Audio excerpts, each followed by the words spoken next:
Welcome, everyone, to another edition of the Tony Sirianni podcast. I'm thrilled to have my friend from New England here in Florida, Tom Halloran, President and CEO of Cetera Advisors and Wealth, and also Wealth Partners. So thanks for being here, Tom. Appreciate it. It's great to be here, Tony. It's very good to see you again. Thanks.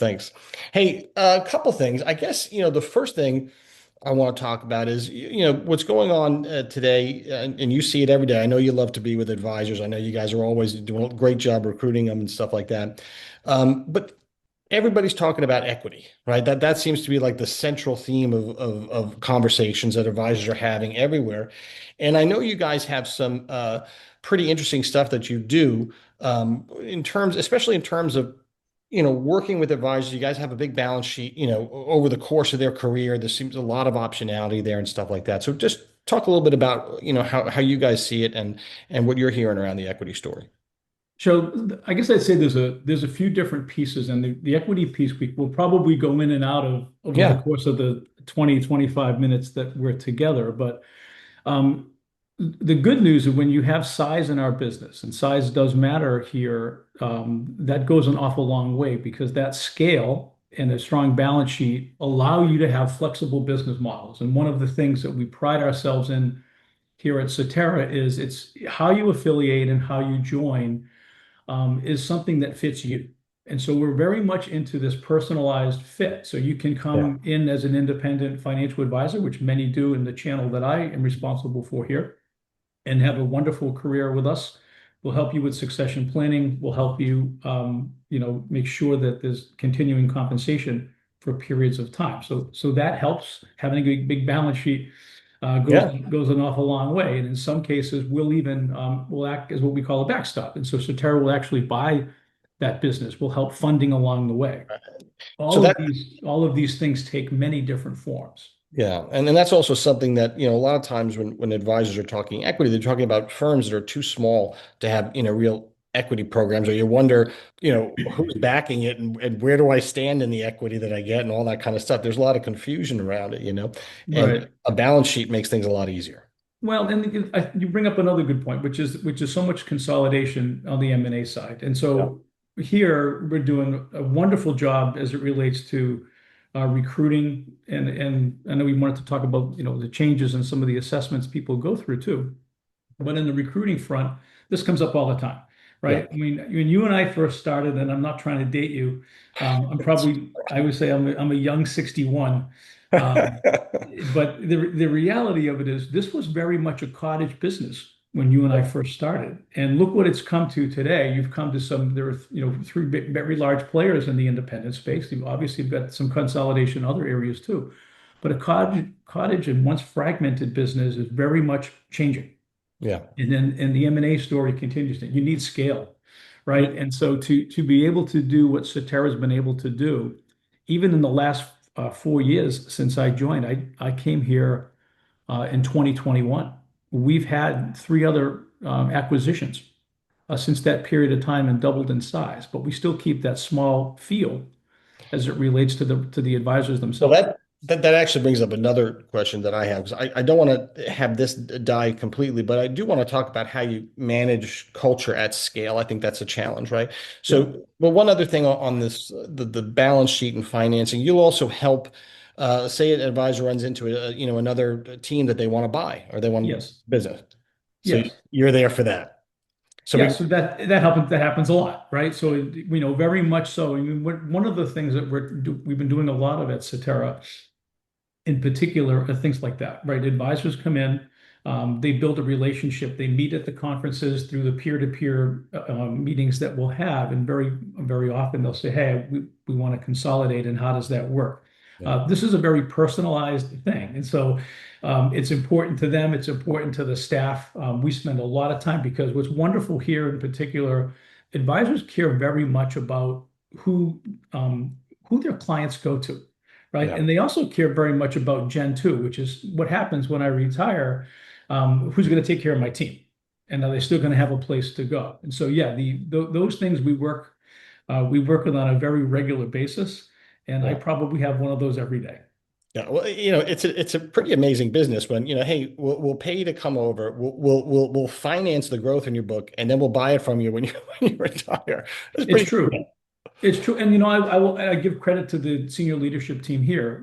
That is absolutely one of the mantras that comes across every day. The Yeah. way that you affiliate at Cetera really comes down to what model works best for you. So we have the individual financial advisors here. We have ensembles. We have OSJs in the way of large enterprise. We've got banks and institutions. And then we have an RIA business, what we call our fifth channel, and W-2 models. So the notion is you can come in, but then you can actually move, right? And so, like any element of matriculation, we want people to come in and choose a model that fits them or evolves with them. Yeah. Unlike some of our competitors that may be out there and say, here's our model, we want you to fit in. And I don't know that has never really worked for me. I've made a career out of offering advisors both choice and flexibility, And and that today, seems to be mainstream today. And today, like you said earlier, I mean, the business has changed more in the last 5 years than it has like in the previous 40, right? I mean, it's Right. incredible amount of change. And also, I remember had a manager when I was starting recruiting. This is a long time ago, but he said, don't give them so many reasons to say no, right? You want to have a lot of reasons to say yes, and that's Right. that's part of what the optionality is, and the choice of how they want to affiliate. That's right. Say yes, yeah. So let's go to this idea. So they say yes, and now they're in Satera, but Satera is so big, I'm going to get lost. I know it's a difficult thing to manage culture at scale, especially in multiple different kinds of affiliates and different things. What are the challenges? What are the wins on that for you in your mind? So I think there's a few. The first thing I would say is when we get involved in any recruiting, and you and I were just talking about HOVs Yeah, yeah, yeah. and locations of HOVs just a few minutes ago, what's really important is the back and forth. I stay involved in a lot of the recruiting here. We've got wonderful recruiters and other community leaders that do that too. But the big question is when you affiliate, right, what culture is going to fit best for you based on where you want to go?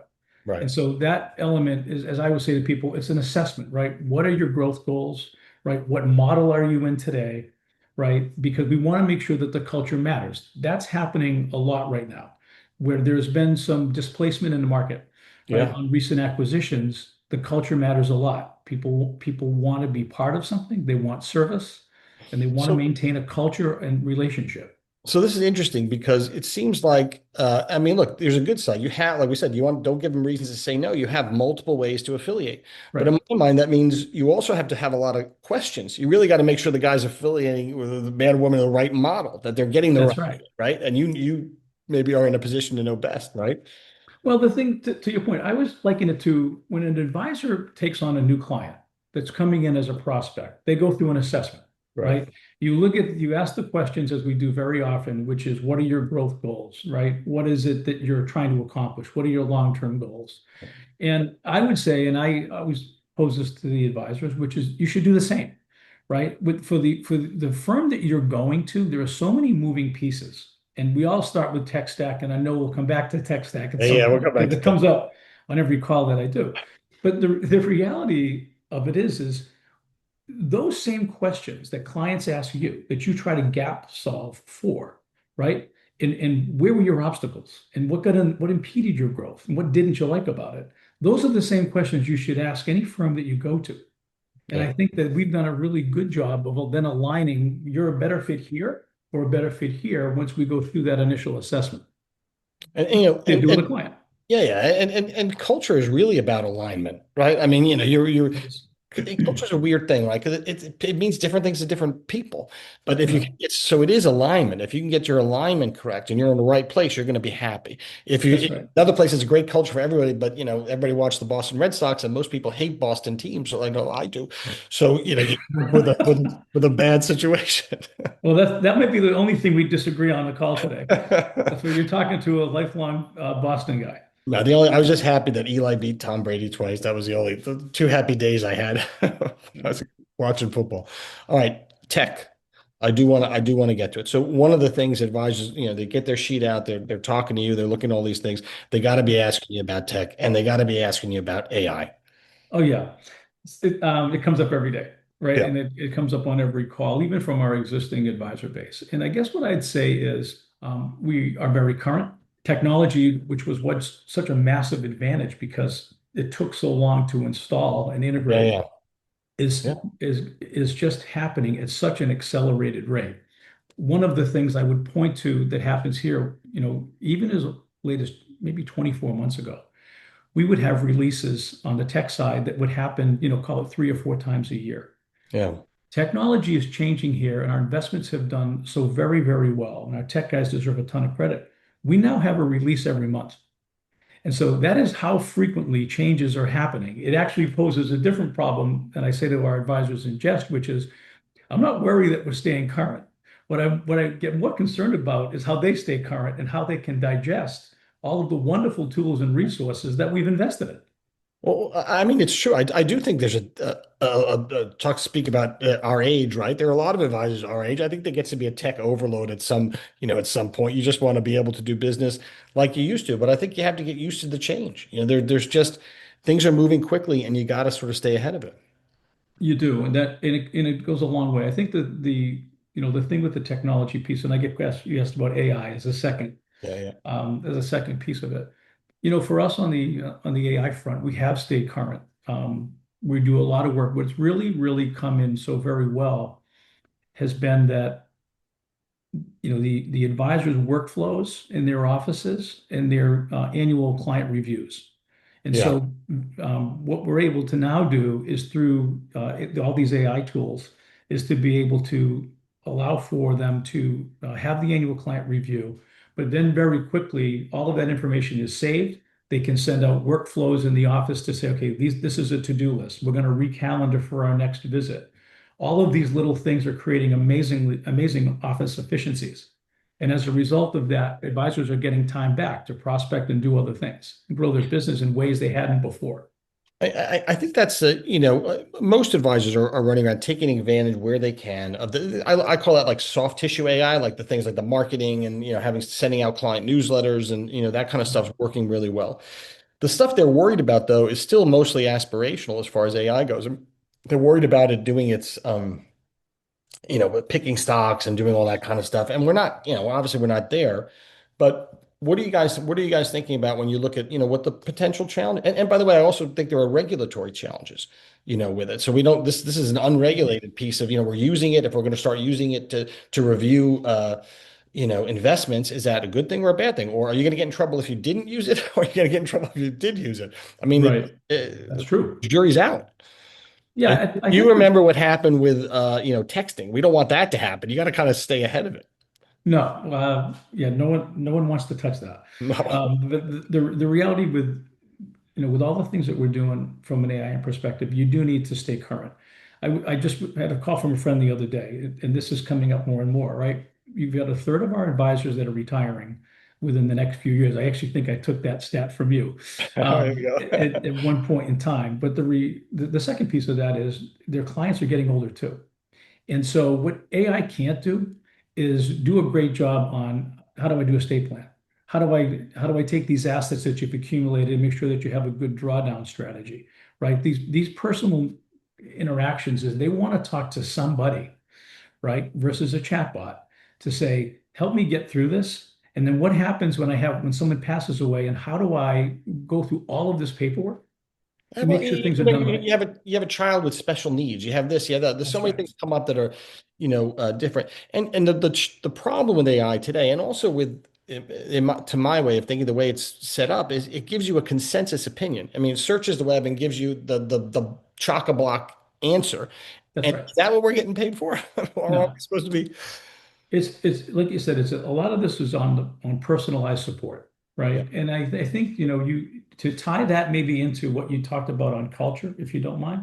yeah, Um, One of the things I think we've done very, very well here at Cetera is we don't change their business models to fit the firm. We try to adapt to the advisor. yeah, So we have what's called our relationship support teams that are in the field. And what we'll have is we'll have individual folks that will actually go into advisor's office, which is very different. Everybody wants to leverage shared services, which we also have, yeah, right? They yeah. want to leverage shared services, but you've lost that personal touch. What we'll do here is we will have folks go into your office. You are dedicated to have a group of people that cover your region in your business model. And that is one way we've been able to keep our culture, but also service, because the service piece of AI is something that people don't talk about. I don't know about you, but when I call, whether it's, I don't want to blame an industry, but if it's an airline or a bank, one of the things you'll get is all they want you to use is a chatbot. I Yep. would prefer to talk to somebody because I'm going to have more than five questions, Right. probably. And your question's unique. You want a real answer. So that brings up,